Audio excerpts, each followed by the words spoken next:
Bon, on va chercher juste quelques cartes à l'intérieur du jeu. Alors, 1, 2, 3, 4 et 5.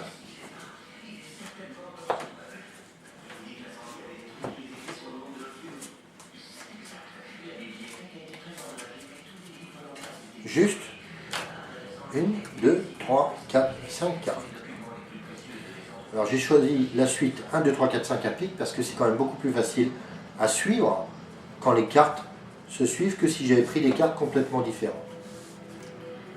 Alors, tiens, on va revoir les cartes. As, 2, 3, 4 et 5. Vous vous souvenez de la carte du dessus, non? Oui, l'As, évidemment. Mais là, c'est un petit peu particulier. Parce que si on met l'As dans le jeu, juste en faisant un petit geste magique comme ça, il peut remonter. Si on reprend l'As et qu'on le remet dans le jeu, comme ceci. Ce qui est assez amusant, c'est qu'il remonte encore. Si on poursuit, vous vous souvenez, la deuxième carte, qu'est-ce que c'est? En effet, c'est bien le 2. Le 2, on va le prendre, on va le mettre quelque part dans le jeu, comme ceci. Et on va l'enfoncer tout doucement, tout doucement, tout doucement, et complètement. Et juste en faisant un petit geste magique, le 2 peut remonter. Maintenant, les choses vont se compliquer un petit peu quand même. Parce que on peut constater qu'il va me rester le 3, le 4 et le 5. Le 3, on va le mettre entre le 4 et le 5. On va tourner le jeu une fois, on va tourner le jeu deux fois.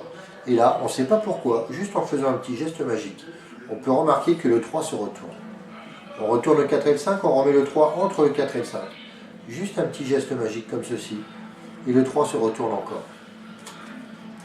Maintenant, c'est quand même de plus en plus compliqué. Parce que là, il va me rester le 4 et le 5.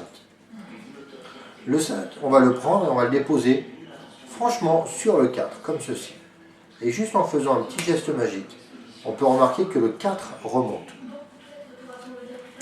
Maintenant, c'est quand même quasiment impossible, parce qu'il va me rester le 5 de pique. Le 5 de pique, je ne peux pas le mettre au-dessus, je ne peux pas le mettre en dessous, je ne peux pas le mettre au milieu. Alors je tape dessus et je le transforme.